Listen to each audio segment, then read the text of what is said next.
And what is good?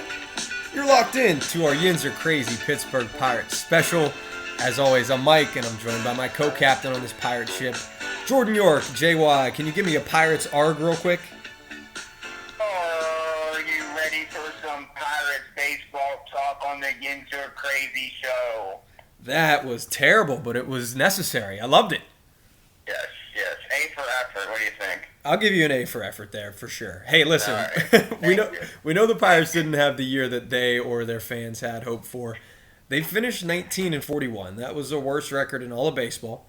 But I think there are some positives. The season came in like a lion and out like a lamb because it was over before you could even say the name Bob Nutting, for one. There were 60 games total. And if you're going to be bad, I think it's probably best you accomplish two things. One is don't just be bad. Be the worst team in the league, which they were, so you can possibly get the number one overall pick. High Kumar Rocker, high possibly Jack Leiter, another name that Pirates faithful will get to know relatively soon here. Both Vanderbilt college pitchers entering the MLB draft. And I think the other thing is to do it in a season that's the shortest season you'll probably ever play. This season went by faster than having to endure a tumultuous 162 games of knives in your back. So we'll stick with that, Jordan, right? If you're a diehard Pirates fan like myself or you, I think you're going to at least try and find some optimism as we head into the coming years, right? Yeah, I mean, this season was tough, but like you said, it was a 60-game season with how crazy 2020 has been. But there has been a lot of positives, like the young guys are getting a chance to play. Brian Reynolds, is starting to come around. Brian Hayes got called up and really, was just spectacular watching him play. I really enjoyed, I think he's going to be, a big name here in the next couple years. And then the guys that we have on the show, the Squid, Brault, he had a great, pitching year this year. And what do you think? Travis Swaggerty, the Swagger man himself, top prospect. He's going to be coming up here soon. So there is, a lot of optimism for the Pirates. I feel that, I always try and think positive for the Pirates, as tough as it is sometimes because I'm a diehard fan. But, things take time, and, I think they are going a step in the right direction. But, a full season of 162 games, I think will tell a little bit more. This was kind of like a trial run, but, this trial run, we were the worst team in baseball, but we have a chance to get guys like Kumar and, like you said, so it wasn't all bad. And, being bad this year could be good for the future Bucks. I think there's no question about that. And speaking of future Bucks, you already touched on it. We have one on the show today in Travis Swaggerty. He'll be up in just a little bit. But our first guest coming up just around the corner here is Steven the Squid Brault. And he talks about, as you alluded to, what made him really freaking good this year. Yins, check this out. The last time a Pirates starting pitcher put together 2 consecutive starts of at least 7 innings while allowing 2 or fewer hits each time out, it was Doug Drabeck, and that was in 1990. He won the Cy Young Award that year, Jordan. So Brault was really good this year. He'll tell you about what made him good, where he found his confidence, and also about some of the dudes on their squad and their personalities. So that's the present. We also have the future in Swaggerty, the 10th pick overall in the 2018 draft. I hit him with a bunch of bad swag puns, but how could you not? He tells us how crazy it was for them to not play baseball this year because there were no minor leagues. So that's all coming up in about 30 seconds. Crazy, right? Yeah. I can't imagine. I mean, someone who, plays baseball for a living and it's just taken away from you, which I'm sure, he's in the batting cages and in the gym working hard, but, missing that live baseball action, has to, really hurt as a player and your love for the game. But, you just got to come back stronger in 2021. And I'm really glad to see, and hear his interview on his perspective of, the Bucks and, what his plans are moving forward. So you heard it here first. We got Steven Brault and Travis Swaggerty coming right up. Thank you so much for tuning in. Tell us how much you enjoyed it on our social channels, please. Follow us on Twitter at Yinzer Crazy Show. Also on Instagram at Yinzer_crazy. And of course our Facebook groups, Yinzer Crazy. Just type that in your search box and you can become a fan of our page. We'll even take questions for some of these athletes and Pittsburgh celebrities moving forward. All right, Jordan, it's time to talk to some crazy Yinzers. What do you say? Let's do it. The Squid, Steven Brault, next on the Yinzer Crazy Show.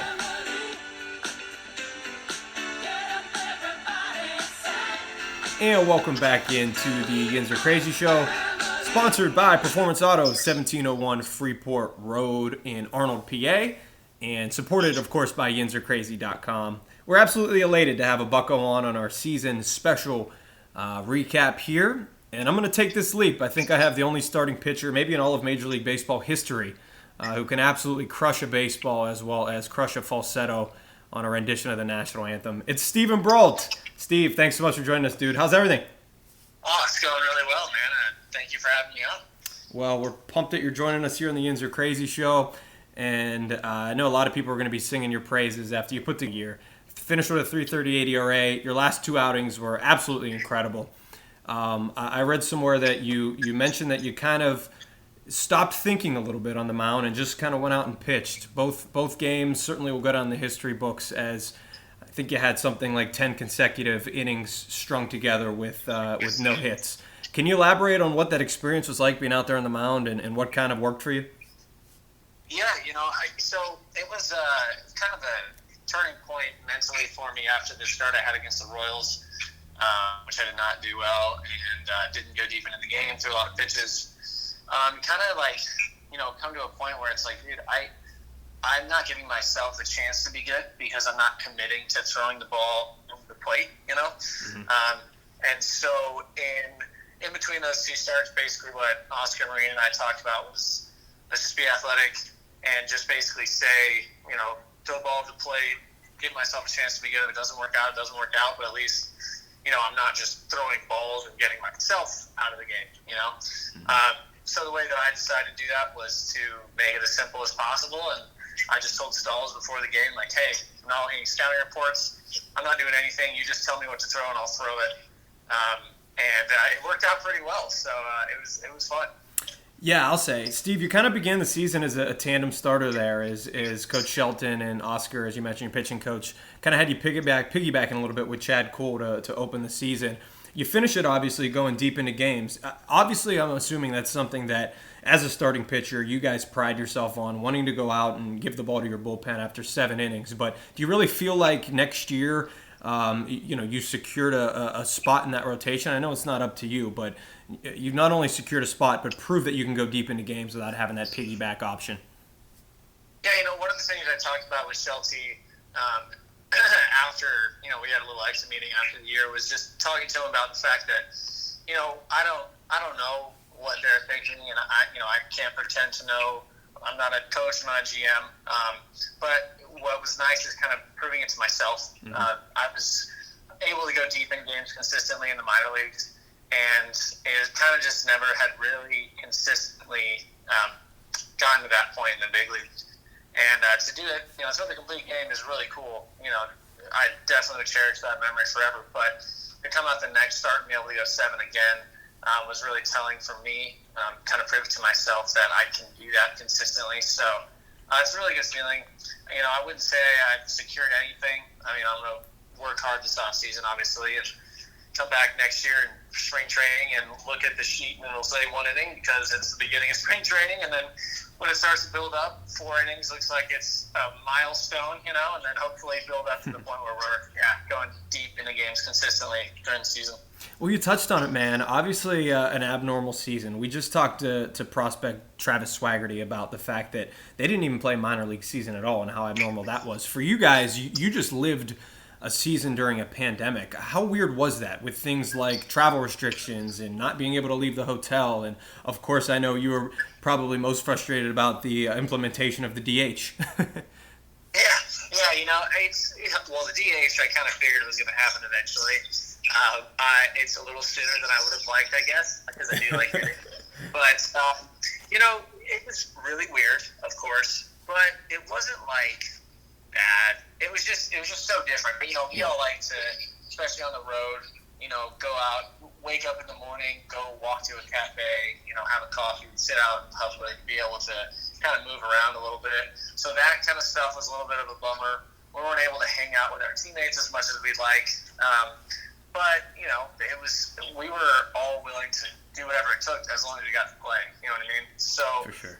One of the cool things about what we did is that it's nice to know that even though we missed games and we had to make them up later because of other teams contracting COVID, we never were the problem, you know? Mm-hmm.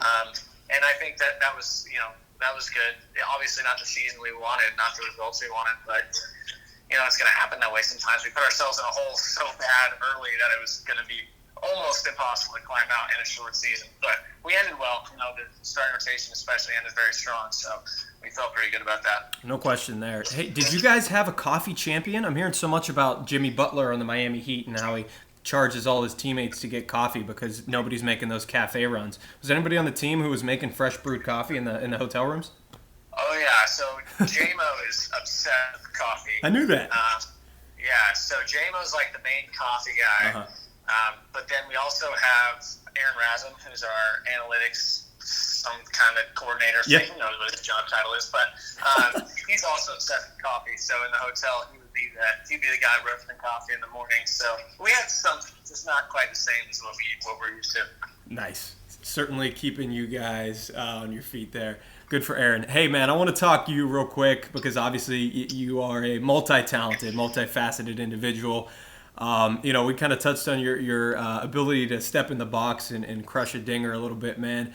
I'm sure a lot comes to mind when I say the day, September 1st, 2019 in Coors Field. You step into the box and you hit one 441 feet. You know, obviously just kind of touched upon the DH being eliminated, but for you as somebody who can do it, you know, both in the batter's box and at the mound, how difficult was it for you to kind of not getting it back this year? You know, it's really weird, but it also it eliminates one thing you have to worry about, I guess, as a pitcher. So that's something. But it was nice to be able to face other pitchers every now and then, and it's not a free out by any means, but it certainly feels like it at times. I'll tell you what, it's a bummer, but at the same time, like I said, I figured it was coming. So I'm just so glad, dude, that I got to hit a home run before that all got taken away from me, because now I have that forever. No I have that question. ball, and it's mine, and I will keep it. And I'll always hold it over my friends, my fellow pitcher heads who never hit one. Especially Joe Musgrove. Suck it. I hit a homer, you did. Well, you heard it here, Joe, from Stephen Brault. He has that home run ball, and he's going to hold it over your head for eternity. What you also can hold it over their head is the fact that you are probably more musically inclined than the rest of that group. I would imagine you probably don't want Joe near a microphone anytime soon. Dude, I got to promote your album, A Pitch at Broadway. It dropped in November of last year. You know, kind of a Broadway influence right there. Can you expound on that a little bit for us? And if somebody didn't know what it's about, where can they find it? Where can they download it? And where did your passion kind of for music stem from? Yeah, okay, well, I'll go early so that you can download it anywhere, iTunes, Spotify, it's all over the place, Apple Music. I don't even know what streaming services people use anymore because I just use Spotify, but it's everywhere. And it's a collection of Broadway songs from popular shows that people know and maybe some shows they don't know. I worked with a producer in LA for a while, kind of whittling down what songs we were going to do. I'm a huge Broadway fan. I did musicals growing up, and I studied vocal performance in college, which is mostly Broadway, opera, classical, that kind of stuff. And I just love it. So he came with the opportunity to do it. We decided to do it. I spent about 2 weeks at the beginning of last off season in the studio, kind of getting that all done, and it was just an awesome experience. And I'm very proud of that album. And if you like Broadway, I think you'll love it. If you don't really listen to Broadway, I think it's still really cool, and there's some songs that will still resonate with anybody. So, I love it. But I grew up doing musicals. I studied music in college, and it's something I plan on doing my whole life because baseball only lasts so long. So, I was actually just playing the piano before you called me. So. Amazing. Weren't we all? I mean, I was doing the same thing, Steve. No, I'm kidding. No, that is so cool, man. Obviously, something like you said, it is something that you can do for forever, and such an awesome thing. And if you haven't seen Steven's rendition of the national anthem in PNC Park last year, go check that out. You can find that on YouTube, I'm sure, or just Google Stephen Brault National Anthem rendition. Killed it, man. Hey, listen, I'm going to get you out of here on this. I know I just kind of chopped it up with you a little bit about the former podcast that you and starting pitcher Trevor Williams used to have. In my humble opinion, you guys would rank some things. You can opt out of this if you want, but I want you to rank Stephen Brault things for us if you can, okay? And I'm going to put on that list your home run, your album, the first career complete game, and the anthem rendition. No pressure. You can opt out. But those 4 things, the dinger, a pitch at Broadway, the complete game from this season, and the anthem rendition. And I get how they can all be 1A. Right. Well, no, I'm not soft. I'll do it. All right, I love it. I would go complete game, number 1. Album, number 2. And that's only because I only have 1. Same thing as a complete game. If they become more, then maybe this list would change. Then I'd go home run, and that might go up to number 1 if I do get to throw more complete games and if I do make more albums. And then the national anthem rendition, it's not that I don't like it, it's just that I sang it a lot in college. Sure. So I've kind of done it plenty of times, so it's not quite as exciting, but it was extremely nerve-wracking, I can tell you that. I just didn't want to screw it up, honestly. But yeah, that would be my order. Cool. Thanks for not copping out of that. Really appreciate it. That couldn't have been easy. It could not have been easy. Awesome, man. Hey, listen, well, we certainly anticipate many more complete games, albums, hopefully home runs, you never know, and anthem renditions in the future, brother. We can't thank you enough for joining us on the Yinzer Crazy podcast. This has been awesome. Let's do it again. Thanks for having me on. Yeah, let's do it. I'm down. It's the off-season, dude. I got nothing to do. I love it. Great stuff from the Squid. Always appreciate having him on and his perspective. What a multi-talented dude, just like my man Jordan. A singer, a baseball player, a pianist. He does everything, man. Yeah, it's really cool to, listen and see that, these athletes are, they just don't, throw baseballs and hit baseballs. They do so much more, and it's really cool to get that perspective. That interview was just amazing. I'm really happy, he joined the show. I want to take a little pause to tell you guys that the Yinzer Crazy podcast is supported by YinzerCrazy.com, and we're also sponsored by Performance Auto, 1701 Freeport Road, Arnold, PA. I want to shout out Matt and Steve Mike, another great Stephen Brault and Steve Mike. Jordan, what can they do for you at Performance Auto? Listen, they can do everything when it comes to your car needs, inspection, mechanic work. They are trustworthy, and they are the best in the business. I don't go anywhere else. You're in good hands. Not only are they local, blue-collar, hard-working people, they're the best in the nation, and I stand by that. Check out Performance Auto. You won't regret it. Love it. Hey, listen, we got to tell you what to look forward to also on YinzerCrazy.com for the rest of the week. If you guys are not with us yet, where have you been? We are literally your sports fan cave awakened. I'm telling you, we are coming, and we are coming fast.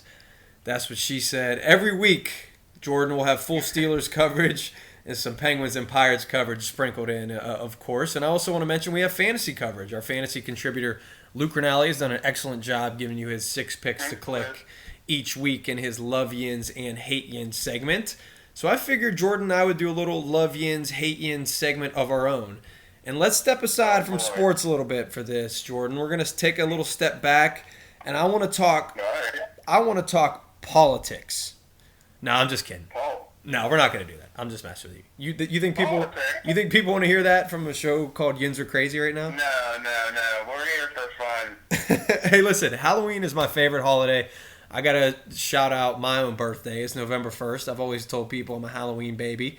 So it gives me some context, I guess, when trying to explain this ugly face of mine. We definitely have faces for podcasts, or I do. That's why Jordan handles all the PR. But anyway, Jordan, I'm going to throw out some Halloween topics, candy ideas, and I want you to tell me if you give them a stamp of love yins or hate yins, and I want you to give me some reasoning behind it, all right? This is some hard-hitting stuff. In between Stephen Brault and Travis Swaggerty. Where else can you find this? All right, you ready? All right, let's start. Yeah. Let's start with a softball, kind of a a pitch that Stephen Brault could hit out of the park. All right, we'll start with candy. Reese's Cups and Reese's Pieces. Love yins or hate yins? Well, I'm going to go with Luvians because anything with peanut butter in my book is A-okay. So I'm going to go with Luvians on that. I mean, that's a kind of easy one. I'm a peanut butter and jelly. That's how I was raised. And, so anything with peanut butter, love it. All right. Luvians. That was a softball. Like I said, an easy question. All right, now they're going to get a little more difficult. Snack-size candy bars. They get a lot of heat, the snack-size ones. If they're not a full-size candy bar, they get a ton of heat, but it's still chocolate. Am I right? So are you love-yins or hate-yins on snack-size candy bars? Well, I'm going to go with Luvians on that because, there's sometimes where you just need that extra, little boost, a little snack just so you don't get angry. And, I know that we're older now, but I feel like, you throw that in your lunchbox, for work or something like that. I think that what happens is, though, with those is you end up eating, a full candy bar because you have all these little ones and you just keep, chomping away at them. So it's like at the end of the day, you could have just got the full candy bar instead of the miniature ones. But I'm gonna go with Luvians on that because, hey, it's just a little snack to, keep you going. All right, we're 2 for 2 on the Luvians. I think we're going to keep getting trickier. The next one is things that aren't chocolate. Candies like gummy bears, Starburst, Skittles. They're fun, I feel like, but they're not chocolate. Are you Luvians, hate-yins, or somewhere in between? I'm somewhere in between because on the Starburst ones, I only like the red and the pink ones. I don't like the yellow ones. I throw them away. So it's like I'm like in between on that one right there. All right. If I had to say, but I do like gummy bears. I can't go wrong with some good gummy bears. But I guess like as far as like the Starburst, I don't like the coconut and all that. Those flavors. I guess we're finding out the early moral of the story is if it's candy, it's going to be pretty damn good. Hey, tweet us at Yinzer Crazy Show. Let us know if you love or hate yins these things. All right, I feel like this next one you're gonna throw out a hate yins. It's the lady who gives out apples at the front door because she wants kids to be healthy. Is that a love yins or a hate yins Halloween treat for you? Well, now that I'm 30, I would say I would be happy to get a nice Granny Smith apple. But if I'm younger, my younger days, when me and my cousin little David used to go trick-or-treating, I would be kind of annoyed because I'm not trying to fill up my sleeping bag of candy with apples. I'm here trying to get cavities when I'm younger. In my old age now, but, I would have to say younger, no, I would be highly upset and I wouldn't go back to that lady's house. But now, I eat a couple bananas every morning before I start my day, so I wouldn't be too mad with a good Granny Smith apple. You know what? Love and a hate. I think you kind of hit on it, and shout out little David, but they might be secretly amazing because you do realize when you're older that, well, for one, the apples help you lose your teeth as a kid, and then you lose your teeth, and the tooth fairy comes, maybe, and gives you like $10 anyway, and then you could buy a shit ton of candy with that $10, right? So go lady with the apples. I like it. All right, so what about the dad who tries to scare kids at the Halloween trick-or-treat station? My Uncle Joe, I have to shout him out because he would always sneak around my backyard in a gorilla mask. I thought it was the best thing ever when I was like 7 years old, but I'm sure he almost got punched in the face a couple of times by like my neighbors or my dad who didn't know he was at first. But what about that dad that is corny and thinks he's funnier than he probably actually is scaring kids? Love or hate yins? I think it's awesome if you know the kids. If you're just doing it to random kids, other parents might get mad and say, why did you scare my kids? But if it's like, your nephews or something like that, or your kids' friends and their parents, I think it's all right. I think it's all in good fun, But, my dad, his and my uncles always used to torment me growing up, so it's just part of being younger and growing up. All right, so we'll go with a bit of a Luvians there. I'm with you. Yeah. Shout out to all the uncles who are corny, but listen, on Halloween, I think the corniness flies. It goes. All right, so what about, this is my last one for you, Luvians, hate-yins, and this is a real debate. Do you eat all of the candy on Halloween night?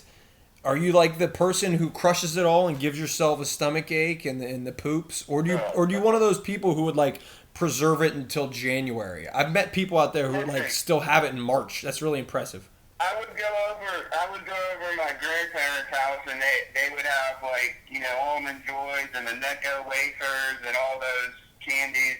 And we would have candy until Christmas, like you said, beginning of January. Like, we got I was spoiled as a kid growing up because we would always go to, like, 3 different Halloweens. And I'd dress up as, like, 3 different things. You know, a lot of the times I was just throwing a Steeler helmet, and I was, like, you know, Kent Graham or whoever the quarterback was during that time.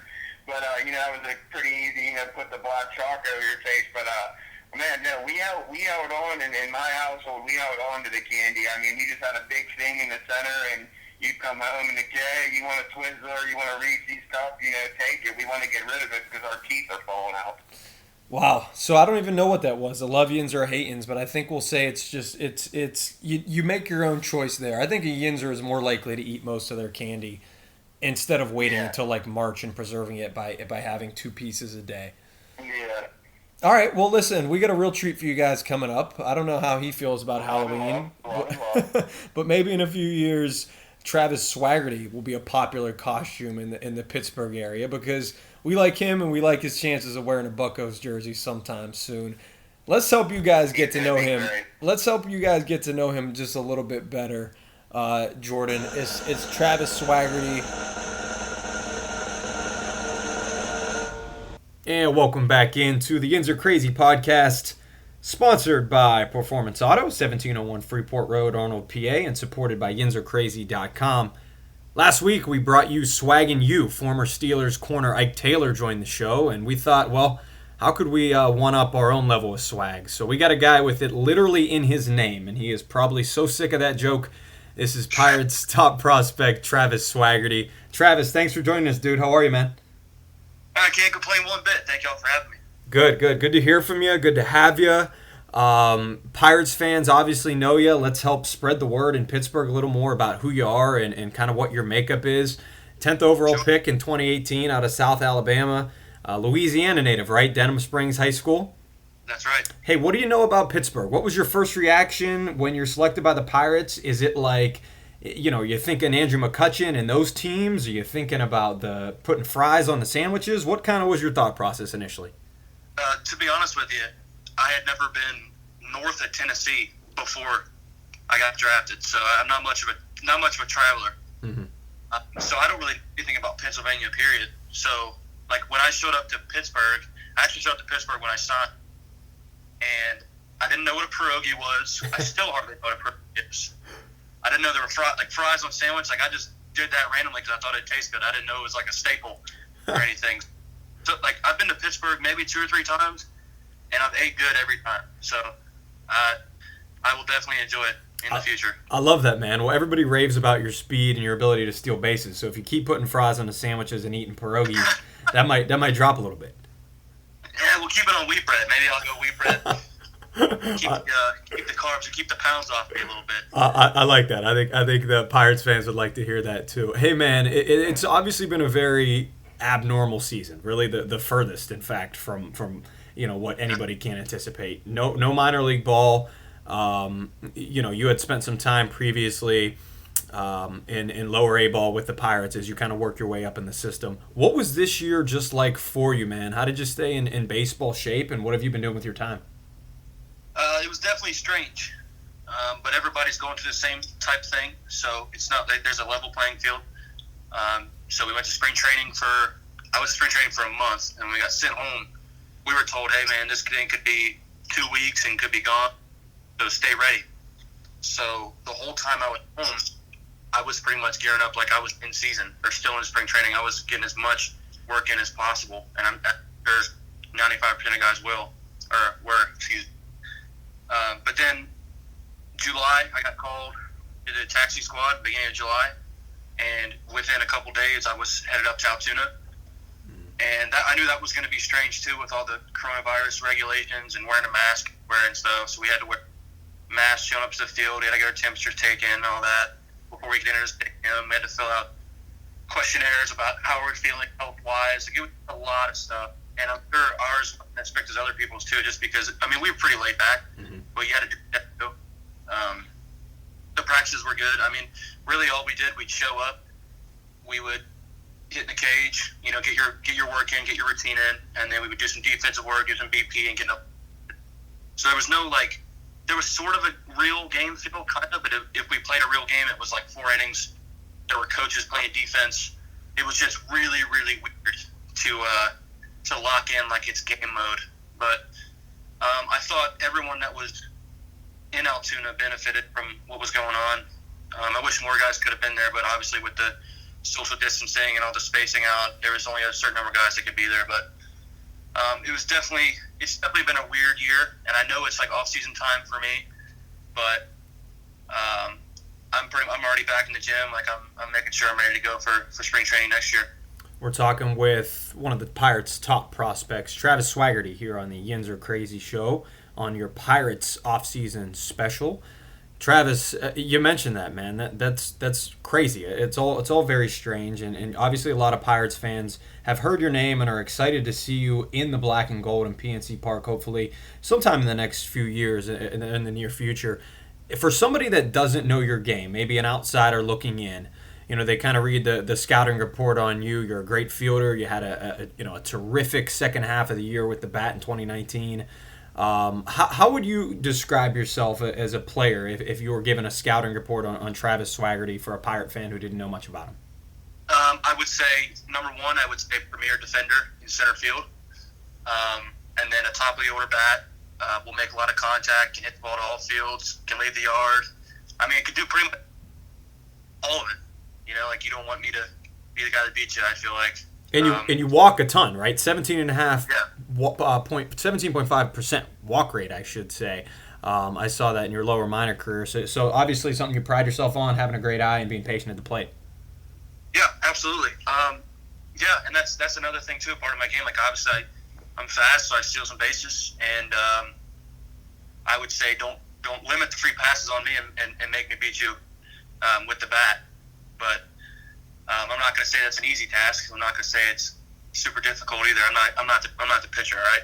We're talking to Travis Swaggerty. You're going to see him in a Buccos uniform before you know it in a few years here. Listen, man, I touched on it early. The name Swaggerty. You probably at this point are so tired of the nicknames, the swag jokes. We had Ike Taylor, who's a former Pittsburgh Steeler, Super Bowl champion, on the show last week. And his nickname was Swaggin' You. So it already holds a lot of weight in the Steel City. Is there a nickname or something that sticks out in regard to Swaggerty for you? Or do you just kind of, you just like, hey, guys, call me Travis? No, well, this funny thing is I've never introduced myself anything other than Travis. I always introduce myself as Travis, and I never get called Travis by anyone. Swaggy. We had our pitching coach last year, Drew Bennis in Bradenton, started calling me Gertie because everybody called me Wags. He's like, I'm just going to take the rest of the letters and call you Gertie. It's like, okay. So I literally have gotten everything you could possibly twist off of Swaggerty. Swaggy T. And I can't, when they do Players Weekend in the big leagues, I can't do Swaggy T because Tim Anderson beat me to it. Sure. There you go. White Sox shortstop and third baseman there. He's Swaggy. We have a recommendation here at Yinzer Crazy. All right, hear us out on this one, okay? And we can maybe get this in the hands of Pirates announcers Greg Brown and Joe Block when the time comes. When you swipe a bag, we're gonna call it the swag bag. What do you think about that? Hey, I'm in on that. You can't beat that. All right, cool. That's it. We're coining it here at Yinzer Crazy. We have Travis Swaggerty's seal of approval on the swag bag. Hey, man, I want to get you out of here on a couple things. I know you're kind of distant now, no pun intended, watching the team from afar. Went through some bumps and bruises this year, but do you have any connections or relationships with anybody on the team? Is there anybody maybe down the line you're saying, hey, I'd like to play with that guy, or looking forward to maybe being in center field when a Jamison Tyon or a Joe Musgrove is on the mound?